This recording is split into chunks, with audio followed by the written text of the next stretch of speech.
How's that? Is that good? Boop.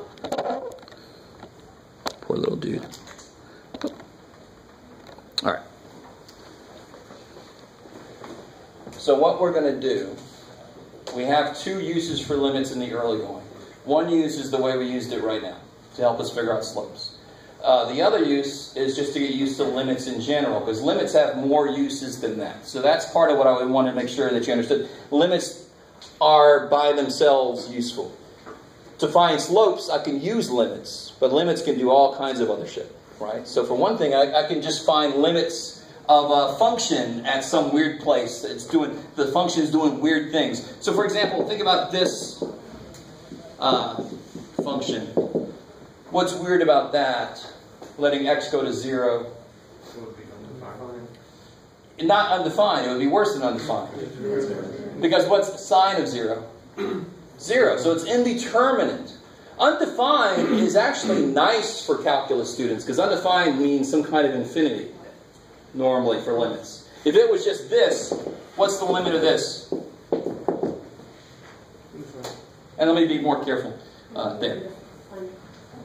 Yeah, so when you say undefined, it's not quite good enough for calculus anymore. It's some kind of infinity. In this case, it would be what kind of infinity? Positive infinity. That's why I made it squared. If I left it as x, it would actually do like this. And then it's like, shit, that is truly undefined because it's going in different directions depending on if you're coming from above or below, right? This one looks like this.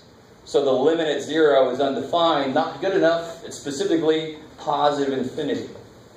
This, so if it's undefined, you go, oh, thank God. That actually means that's the answer. I'm done. If it's indeterminate, oh, shit. I got to do something. And can't I just factor like we did over there?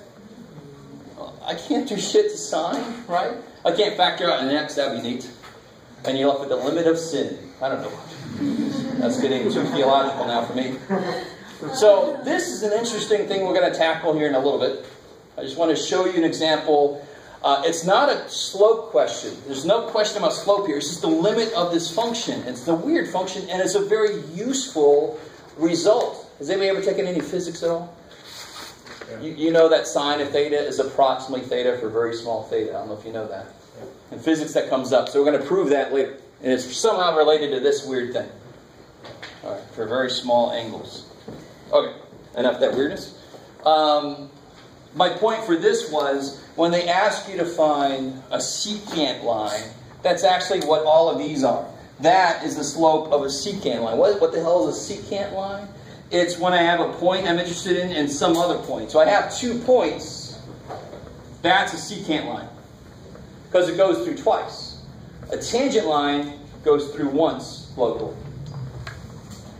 Secant line goes through twice. So what's true about every single one of these? I had 2 points. It went through twice. They are all secant lines. So if I ask you, find... Let me take this picture away. So for this problem, let me say it the same way they say this. Find the slope of the secant line.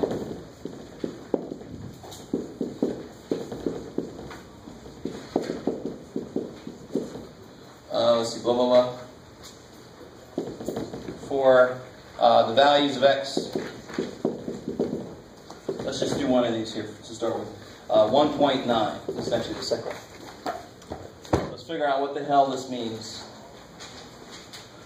Let's piece together what this really means. And even if I did not do this problem with you, you really should be at a place where you could start to piece together what you got to get to do this problem. So what's one point that I definitely have no matter what the hell this asks me here? What point do I have? 2, -1. Yes, I got that point. So to get the slope of a secant line, to get a slope of a line, I just need another point. Do I have another point yet? No. No, I've got a piece of a point, right? So this is x equals that, right? So of course, how do I get y? Plug it in. So that's how you do this. You figure out, here's this, so I got 1.9 comma, I don't know. So somebody help me out. If I plug a 1.9 in there. Yeah, so it'll be 1 over 1 minus 0.9.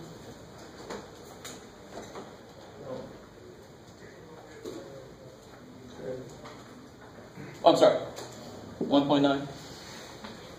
So it'll be 1 over, negative 1 over 0.9, right? Yeah, so negative 1.11111. Cool. And in fact, let's just not even do it. Let's just say negative 10/9. That's better. And now just calculate the slope.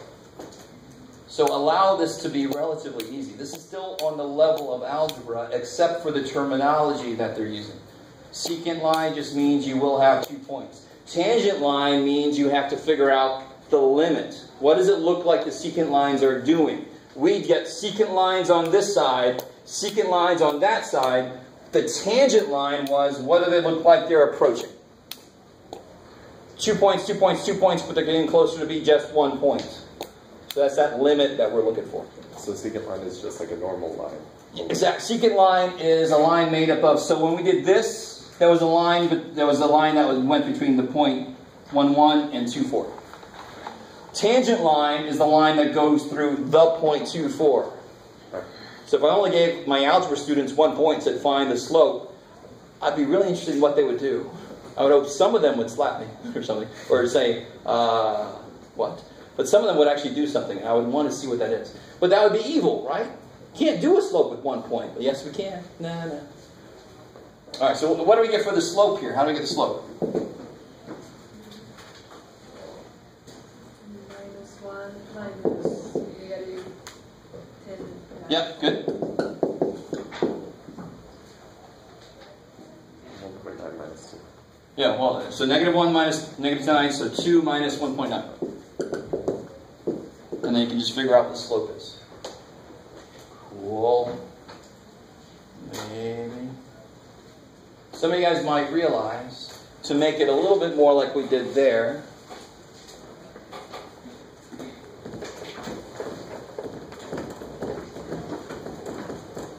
so let me help you out. You can do it like this. This is very straightforward. You figure out the other slope, the other point, based off of the x value they give you, and then you just figure out the slope like you did in algebra. Or you can be a little bit more smarter about it and say, what's the other point in general? It's going to be x, 1 over 1 minus x, right? For any given x, the y is going to be 1 over 1 minus x. So then what's the slope in general? It's going to be x minus, on the top, it's going to be 1 over 1 minus x minus negative 1.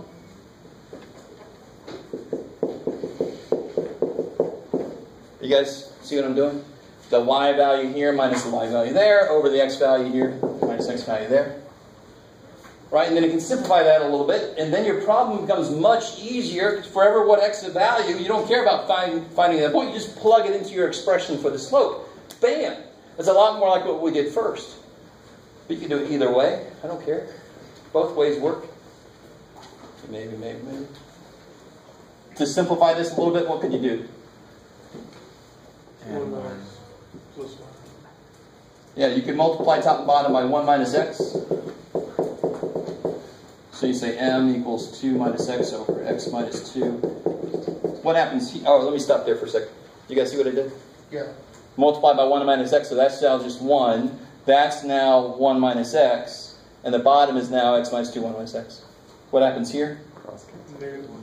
You're left with a negative 1. Now that kicks ass. So for any x values they give me, let's see if we get the same answer. Did anybody do this? What does this come out to be? Negative 1.1. 1. Okay. So if we just plug a 1.9 in here, we should get the same value. They're supposed to represent the same thing. Okay, maybe. So secant lines are math 110.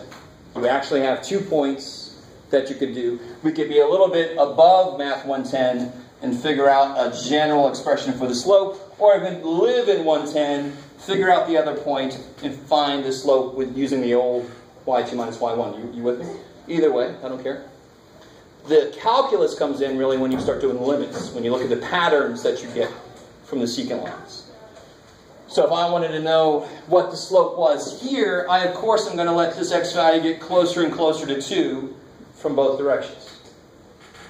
And that's what the problem does.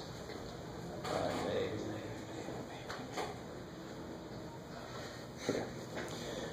So no matter if you're looking at just a function or if you're looking at the slope of points on a function. The limit can be, when you're trying to do it computationally, you just let your x values get closer and closer to the one that you're interested in. And you see if there's any pattern. Not always will there be a pattern. They might not agree, right? We'll see some of that later. It's not going to happen to us too much early on. Okay.